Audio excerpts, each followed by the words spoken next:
In an article in Paste magazine, one of my favorite Southern writers, Kay Gibbons, says this in an interview. Being a Southern writer is a hazardous inheritance that too often reassures us that the world is listening with intent and need for our messages, when it should be our reminder that we're generally hollering entertainment from the bottom of a well. And getting it right requires sending up water, some force of living that people can use to treat one another better. So whenever I preach to you, I'm trying to send up some water, something you can use. The text of this sermon is from a book called The Secret Life of Bees by a woman named Sue Monk Kidd. In this book, it's 1964 in the South. And a 16-year-old white girl named Lily runs away from her abusive father. Sorry to be talking about an abusive father on Father's Day, when most of y'all are just wonderful, and we appreciate you very much. Anyway, she runs away from hers, accompanied by Rosaline, a black woman who helped Lily's father raise her from the age of 4 after Lily's mother was shot. Maybe by the father, maybe by Lily. We don't know. One of the only things Lily has of her mother's is a piece of paper with a picture of a black Madonna on it. The words Tiburon, South Carolina, are printed on the paper. So with this paper in hand and the picture of the Madonna, Lily and Rosaline head for Tiburon. There they find out that the picture is a label from a jar of honey made by a beekeeper named August, who lives in a great big pink house with her sisters, May and June.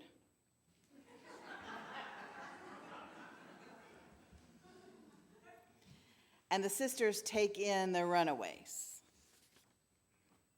Lily is talking. You've heard this once before, read beautifully by Nell. I hadn't been out to the hives before, so to start off, August gave me a lesson in what she called bee yard etiquette. She reminded me that the world was really one big bee yard, and the same rules worked fine in both places. Don't be afraid, as no life-loving bee wants to sting you. Still, don't be an idiot. Wear long sleeves and long pants. Don't swat. Don't even think about swatting. If you feel angry, whistle. Anger agitates, while whistling melts a bee's temper. Act like you know what you're doing, even if you don't. Above all, send the bees love, because every little thing wants to be loved.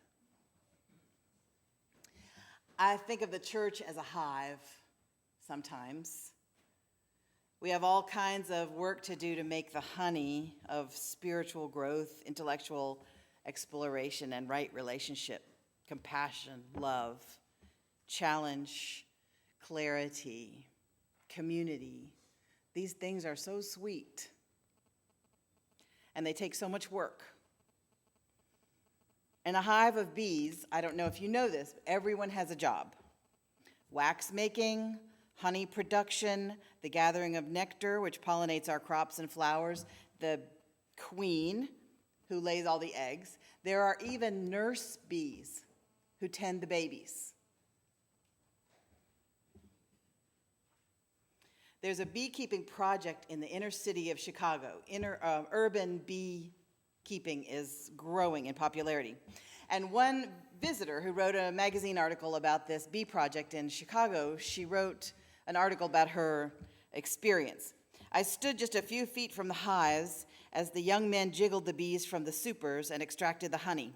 The air around me sizzled. I stood as still as I could, willing myself not to flinch. Terror and awe were one as I stood in the eye of the swarm, perfectly still. The term ecstasy makes some uneasy because of hallucinogenic and sexual connotations, but its root word, ecstasis, means to stand out of yourself. When the air sizzled, it was easy to forget myself, to slip out of my own worries and to realize that I was a small, vulnerable part of something much larger than myself. It was a relief, if only for a few moments. It was like remembering to inhale deeply after a series of shallow breaths. After being so focused on the bees, I could see everything else more clearly. Is this part of the gift the bees give to their keepers, an opportunity to come out of themselves, to turn away from what they've done and remember what they could be? To be, if nothing else, ecstatic. As I watched the beekeepers work, they would periodically break off small bits of honeycomb that grew along the rims of the supers. After checking for bees, they'd suck the honey from the comb. We do this for energy, Michael Thompson said, but we also do it to remember why we're here. She said, I'd read in The Secret Life of Bees that I should continually send love toward the bees and exorcise their own fears. I tried to do these things, but still I got stung. When I was sitting on the concrete jotting down notes, a bee landed on my knee and dug in. It hurts, I said, cringing, as a beekeeper gently brushed the dying bee off my leg. Yeah, he said, we try to avoid it.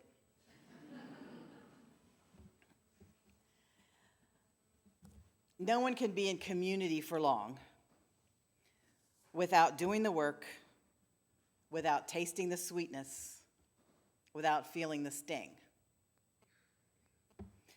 I used to be really scared of bees. When I was a little girl, I almost jumped out of a moving car because there was a bee on the window next to me in the seat. All I remember, and I remember it vividly even today, is that there was this enormous black splotch that was buzzing right by my ear, and I really did feel that I would rather hit the pavement at 60 miles an hour than stay any longer next to this thing that was terrifying me. And fortunately, my mother saw what I was doing and reached back into the back seat and grabbed me before I hit the pavement. But this is how panic thinks. The dread of being stung and the outrage of having been stung can make us flail around in our community when flailing around is the last thing we should do. August the beekeeper said, don't be afraid. As no life-loving bee wants to sting you, still don't be an idiot. Wear long sleeves and long pants and don't swat. So don't be afraid. Most people don't want to sting you. Most people in community do not want to hurt other people, and some people do sting anyway, just because they weren't thinking, or because they were moving too fast, or because they were in pain or scared. Still, don't be an idiot. Know that people will sometimes sting, so protect yourself reasonably. If someone is always getting on your last nerve, perhaps it's because you are wearing that last nerve right on the surface.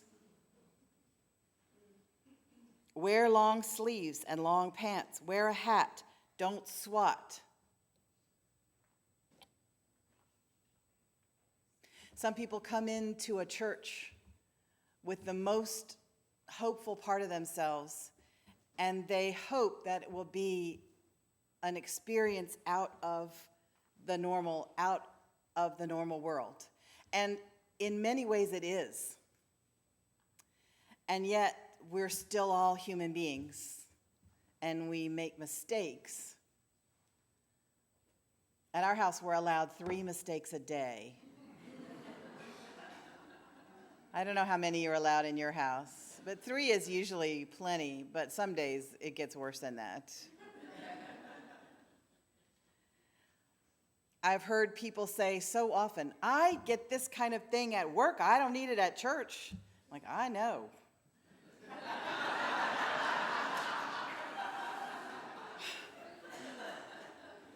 And honey, we're trying.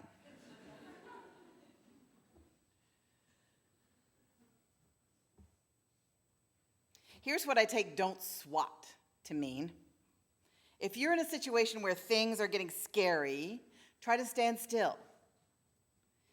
Imagine that everyone involved thinks that they're doing the right thing. And imagine that they have good intentions, or that they soon will.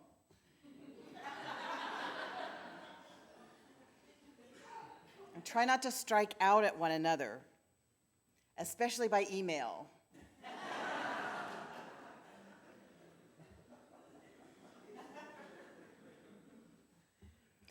I had a wonderful trainer when I was learning to be a pastoral counselor, and he would say, Meg, don't just do something, stand there. There's a time when you don't know what to do. You don't have to do anything. You can just stand there. I found another website researching this sermon called What Everyone Needs to Know About Bee Stings.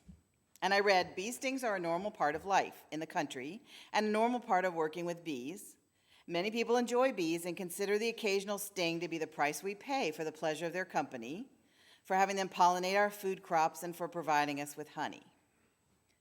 And this is true for community too, for one that's a good fit for us. The occasional sting is the price we pay for the pleasure of one another's company. And if you're in a religious community where you just get stung every single day, I've been to some funerals, for example, where someone I loved was singled out on the front row at their mom's funeral saying, you, because you're gay, are never going to see your mother again in heaven. Yeah, that's the kind of sting, I think, that happens more than once. How many times do you need to get stung before you think, maybe this is not the best fit for me? But, so an occasional sting, yes, I'm not saying you have to put up with it every single day.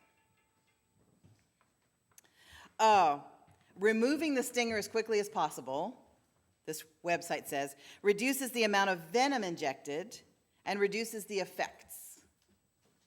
Okay, when we hold on to the stinger, when we replay the incident in our mind, it gives us more time to inject venom into the system. Can you think of one healthy reason to let that happen? Do you know what it means to hold on to the stinger? Have you ever done that? Where the pain is kind of delicious and the drama is very sweet. And you have the stinger in you and you go, look.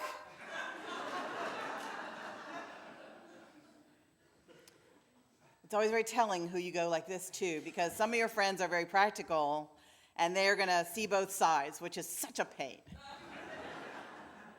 And some friends are just going to be on your side.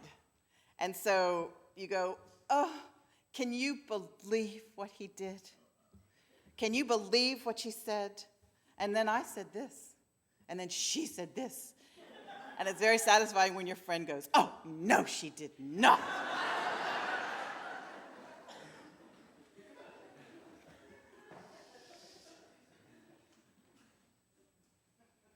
The wonderful stuff. But if we do it for too long, we can get stuck and the venom just keeps going in. So you may want to remove the stinger as quickly as possible. The other thing the website said is stay calm, because most ill effects from bee stings don't come from the sting itself, they come from the panic that follows. That's when most people get hurt. Panic and anxiety multiply the pain and can result in serious secondary accidents. And panic by the person involved can result in a systemic reaction in itself. Yes, again, yes. Panic and anxiety can make anything worse, and they really hardly ever make anything better.